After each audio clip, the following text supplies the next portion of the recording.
Thank you, Chi. We're going to take the Q&A. But before we begin, please identify yourself and then keep the question short because we like to have as many questions as possible. So we'll begin the Q&A session right now. Anyone want to?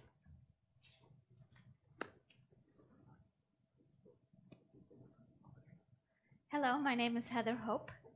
I was wondering, being an academic in Hong Kong, do you feel pressured even slightly to take a pro-China agenda? Thank you very much. I hope you heard the question. As an academic in Hong Kong, actually, I'm a journalist teaching journalism, so nobody's ever called me an academic in Hong Kong. So thank you. I teach journalism. I run the journalism program in Hong Kong. It's called the Journalism and Media Studies Center, JMSC. So any of you high school students interested in coming and studying journalism with us, or college students as well, look us up. But no, I don't feel any pressure specifically. But we don't have anything to do with the mainland. Like Hong Kong University, where I teach, they have a lot of linkages with the mainland, with research grants and all that. We don't really have anything to do with mainland China, other than the fact that about half of our journalism master's students come from mainland China. Many of them end up staying in Hong Kong after they study journalism because they realize they can't practice independent journalism on mainland China. So they stay there and they're working in Hong Kong, and they're actually quite sought after. If you speak Mandarin and English, you can get jobs in Hong Kong easily in journalism. They're working now at CNN, Reuters, BBC, Bloomberg, etc. But no, I don't see any pressure in Hong Kong. Now, I have the advantage that I'm on a contract, and I guess the Chinese would just, if they want to get rid of me, just wait till the end of my contract. But no, I don't feel any pressure at all, and we just do what we need to do. Whether we are monitored or watched, probably. But no, I don't feel any pressure. Thank you. Thank you. Okay, gentleman over here.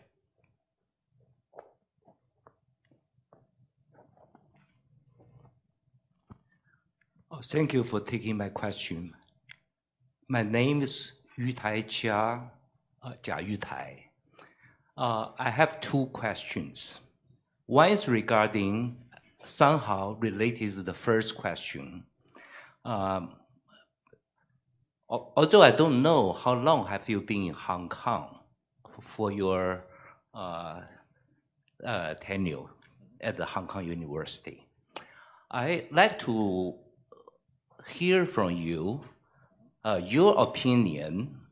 What's the future of Hong Kong? Because if you can share your view about how well the one country, two systems working in Hong Kong, that's my first question. Second question is related to the United States, but somehow also related to the global view, the U.S. to the Africa. Because the change, the rise of Donald Trump, I personally, for your information, I'm also a U.S. citizen. My observation for the past 20-some plus years, U.S. has turned the democracy is supposed to be a government of the people, for the people, by the people.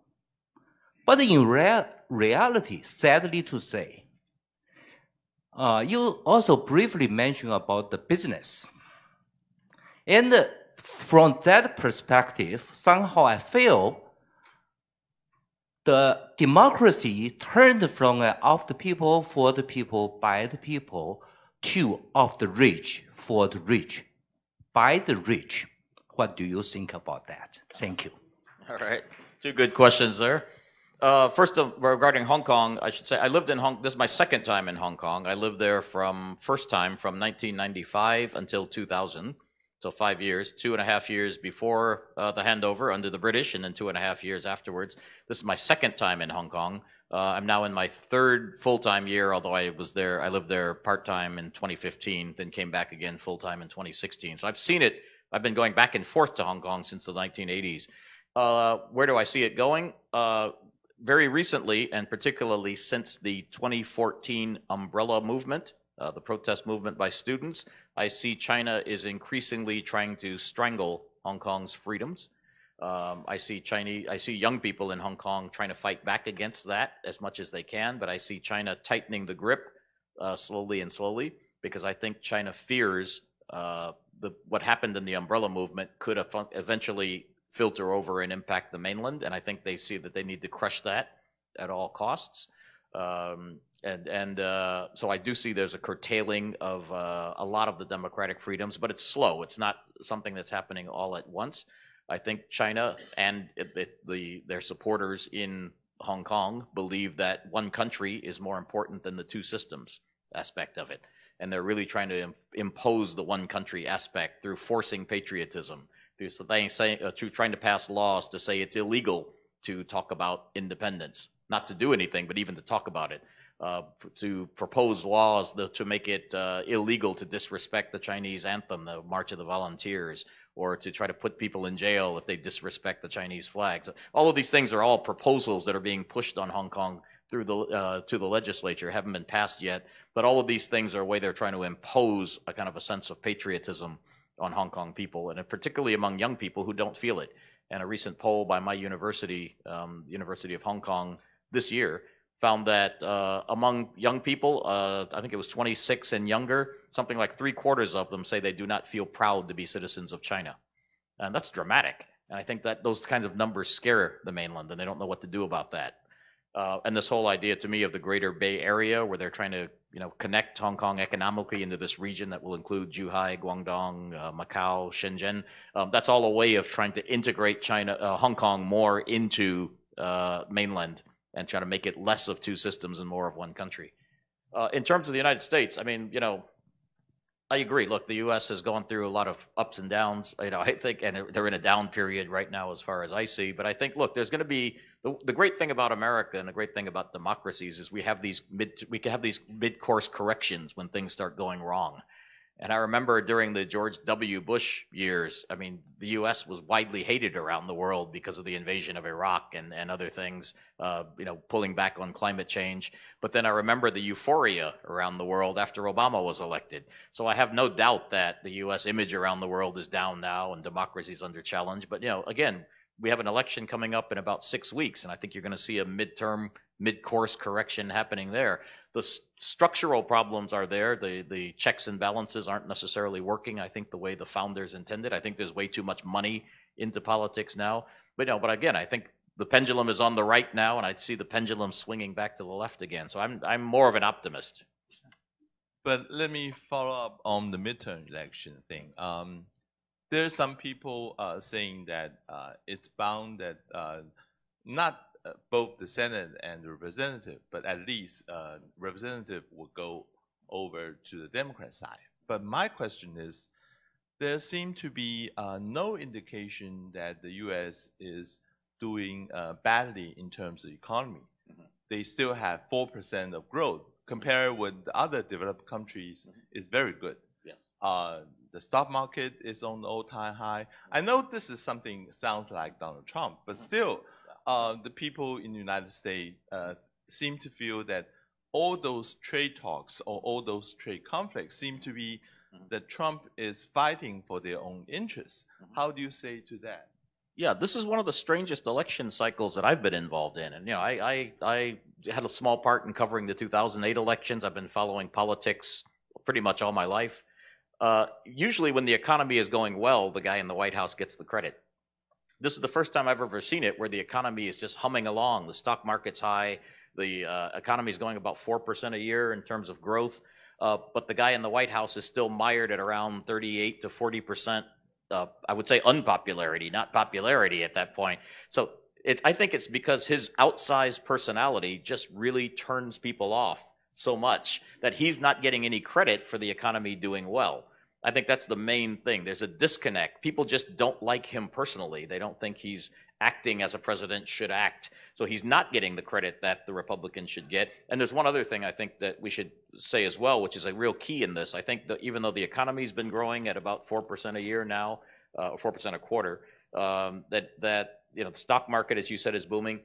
People don't feel like they're richer. And I think that's because wages have not grown. So companies are getting rich. There's people who have investments in the stock market feel richer, but the average worker has found that their wages have stayed flat. And I think that's been a problem since the economic crisis. And people look back, and this is why on the left you're seeing such energy for the Bernie Sanders types and the Elizabeth Warrens on the left of the Democratic Party. People are saying, hold on a second, we lost our housing savings, you know, we had this big collapse. Nobody went to jail. These bankers stole all this money and put it into these housing derivatives, but nobody was ever actually punished for it. And the banks are back making record profits, but their wages are still low. So that's why I think the good economy hasn't translated into kind of this mood of happiness.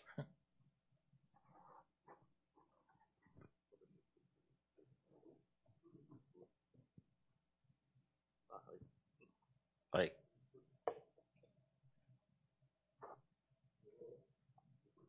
I can hear you. My name is Fabio Franco. I'm from Brazil. Very nice to have you here. Thank you for your speech. Very interesting. I would like to know a little bit about the book you wrote in 1997 out of America. And although I didn't read it, I read the reviews on Amazon. They're raving reviews. I'm going to buy the book, definitely. Please do, yeah. Amazon.com. Congratulations on that, too, because it seems very interesting because it deals with your own experience living in Africa. And what you said, although I didn't read it, what you said is that we shouldn't romanticize Africa. It's not some kind of halo, or I don't know the term to use. But now, during your speech, you said several times, like, the Africans know what they're doing. You can't pull the wool over their eyes. We can't do stuff with the Africans.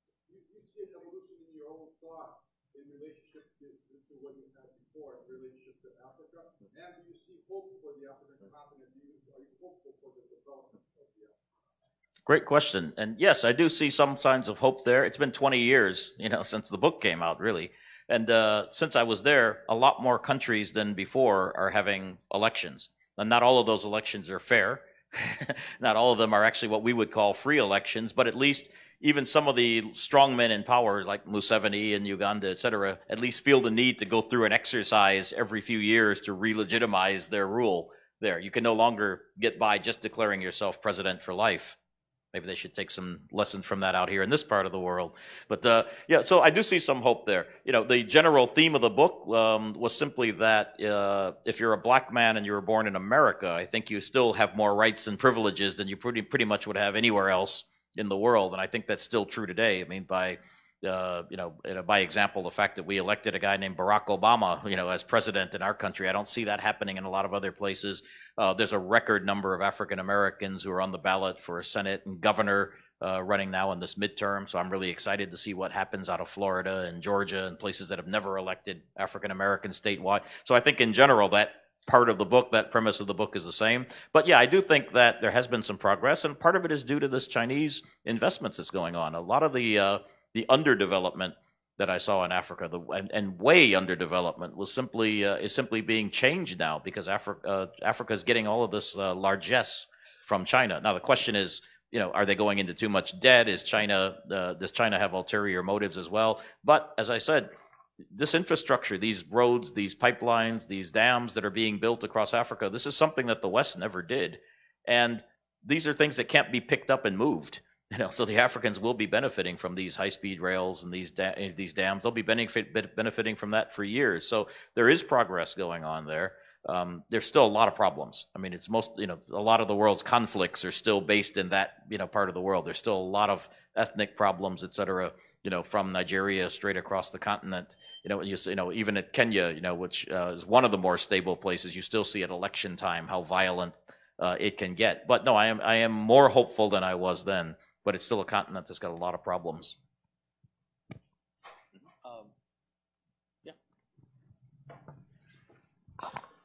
Hi, my name is Selena. So economist Dambisa Moyo claims that foreign aid, namely foreign aid from Western countries, has been a corrosive influence on democracy in African countries. And I would say this is especially the case considering the structural adjustment programs put forth by the IMF and World Bank. However, in terms of Chinese aid to Africa, what do you predict will be the political implications and the implications for the development of political institutions and social institutions in Africa? Well, that's a great question. And I got to go to a couple of talks by Dambisa Moyo, and so I've met her a few times, and we've debated this. Look, structural adjustment was not something that was supposed to be imposed by outsiders on Africa. It was supposed to be good for African economies based on, the best minds, the best economic minds to say, look, you have to have good governance, you have to have transparency in projects, you have to, have economies where, you can account for your debt. Your debt doesn't grow too high as a percentage of your economy. You shouldn't be spending too much money or propping up gasoline prices, petrol prices, that kind of thing. So these structural, the word structural adjustment got to be a bad word all over the world, not just in Africa. But if you look at what it actually is saying that countries should do, they're all kind of common sense things. And I think it's kind of interesting that Xi Jinping just said recently in Beijing, leading the African countries, that China is giving its aid with no strings attached. Now, I think that's music to the ears of a lot of leaders in Africa who would love to get money with no strings attached. I wish my bank would give me money with no strings attached. But, I think China is going to learn, as I kind of tried to imply earlier, that giving money with no strings attached, I mean, really? So you don't want any kind of transparency to show how the money is being spent?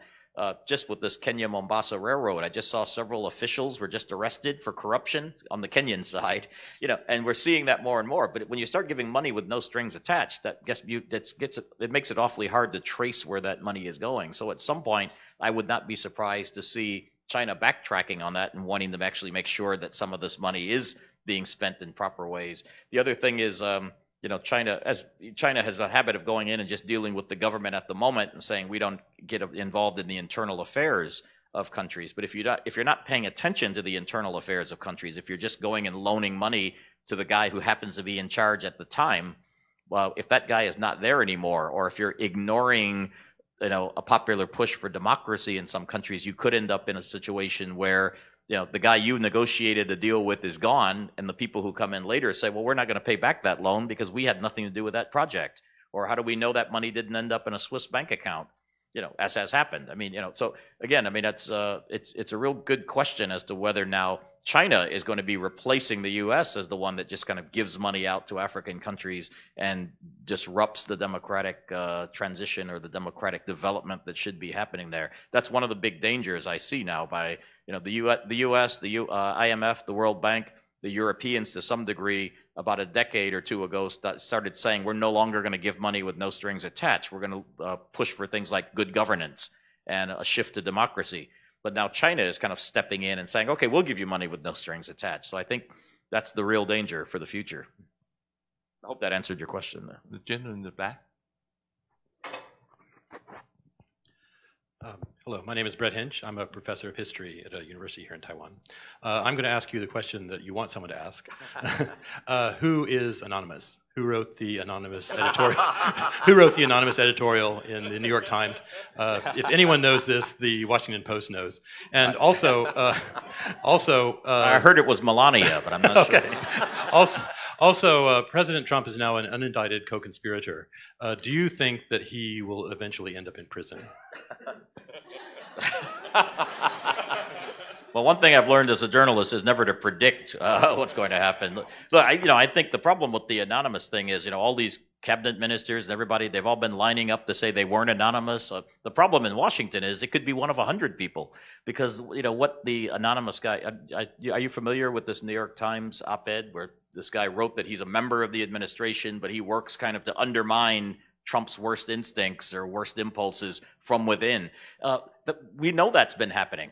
We've seen that in real time happening. So it could be anybody. We've actually seen, for example, Trump came out and announced that the U.S. will no longer allow transgender troops in the military, and he ordered the military to stop admitting these transgender troops. Jim Mattis, the defense secretary, General Mattis, kind of saluted and said, yes, sir, and then put out a statement saying nothing changes. We're studying that, sir. We'll get back to you when we figured out how to implement that order. So on a lot of things, Trump has announced we're going to do this, we're going to do that, and the bureaucracy either slow walks it or they say we're investigating it or we'll figure out how to do that, sir. Or even his own Justice Department, he announced that there should be an investigation of the New York Times and to out this anonymous. And they're just saying, okay, yeah, we'll get around to that, Mr. President, whenever we're ready. So it could be anybody. It could be Ivanka. We don't know. I suspect. I suspect that it's somebody who sees the bottom is falling out of this thing, and they want to protect their reputation so that if Trump is out of office, I'm not going to say whether he's going to go to jail like you asked, but if Trump's out of office, I'll bet you there's going to be a lot of people stepping forward saying, I was anonymous, I was the one who wrote the op-ed piece.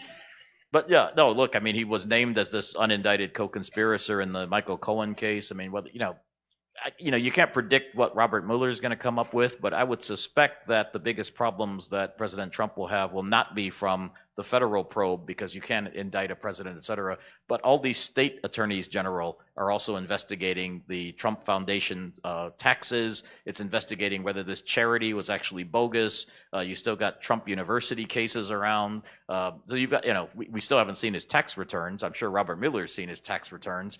And he's very smartly, I think, sharing things with these states' attorneys general. So I think once he's out of office, you could see people, the state's attorney general, hounding him. The one who's running for New York's attorney general, I think her name is Teachout. She's already been saying that she's going to start prosecuting cases against the Trump Foundation if she's elected, as she probably will be because it's New York.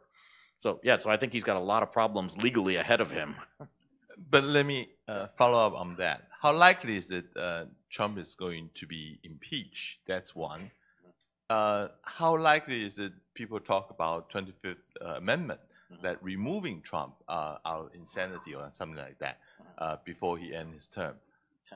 Very, very unlikely on the 25th Amendment, because that's a very I actually researched that a little bit. It's very complicated. It's a way you can remove a president if they decide he's unfit, because what happens is the entire cabinet would have to get together and then send a letter to the Congress, but then the president can respond with a letter saying, no, I'm fit, and it goes back and forth a bit. So as long as he's alive, he's not going to let that happen. That was actually something that was considered after President Kennedy was shot, and there was actually some question, what if he had lived but was incapacitated?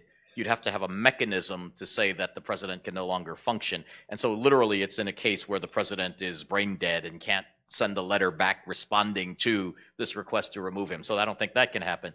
In terms of an impeachment, yes, I think he might be impeached, but I don't think he'd ever be convicted in the Senate. Impeachment is a two-step process. Bill Clinton was impeached, but the trial in the Senate requires 2/3, I believe, vote to actually kick him out of office. And there's no way in the world Democrats are going to get a 2/3 vote, or that Republicans are going to go against him, I think, so far. Now, unless they actually, catch him with, unless there's a photograph of him and Putin in a compromising position, I don't really think Republicans are going to abandon him at all. So. Hi, my name is Xu Mingrong, and I'm a student from Taiwan. And as you've mentioned, the Prime Minister of Malaysia announced that Malaysia will suspend 3 projects of the Belt and the Road Initiative. And the government of Pakistan also requests for a higher transparency of China-Pakistan economic corridor. It seems that China has faced some obstacle on its expansion. So what's your opinion of how such a situation can affect Chinese investment in Africa? Thank you. Yeah, great question. I think it will affect it, because I think in China, they should be looking at those as examples of how, if they have these projects with no transparency and dealing with in places where the government does not necessarily have popular support, they could end up out of luck, as they are in Malaysia or possibly in Pakistan. I looked at the top, I believe the top 6 Belt and Road countries, the countries getting these Belt and Road projects, and I think almost all of them have basic junk rating in terms of their debt, their credit ratings. I mean, you're talking about Kyrgyzstan and Tajikistan and Pakistan. And so a lot of these countries are just not places that you want to put money into, but China is jumping straight in there with these Belt and Road projects. So I think that's a huge lesson that they should be learning from, based on the 2 examples you gave here, Pakistan and Malaysia. And I think in relation to Africa, it's a huge problem. I mean, the government changed in Zimbabwe, and we saw how quickly that can happen. So once the government changes, it can happen very quickly, and the new government's not going to look happily on projects that they didn't want, they didn't support, that the people were probably against. So there's a lot of big stadiums and white elephant parliament buildings and things like that being built on, if China is hoping to get its money back, they'd better make sure these things are, as I mentioned, useful, and that they have some kind of popular support, that they're environmentally friendly, that they're employing Africans, et cetera. So I think that's a cautionary note for China. Good question.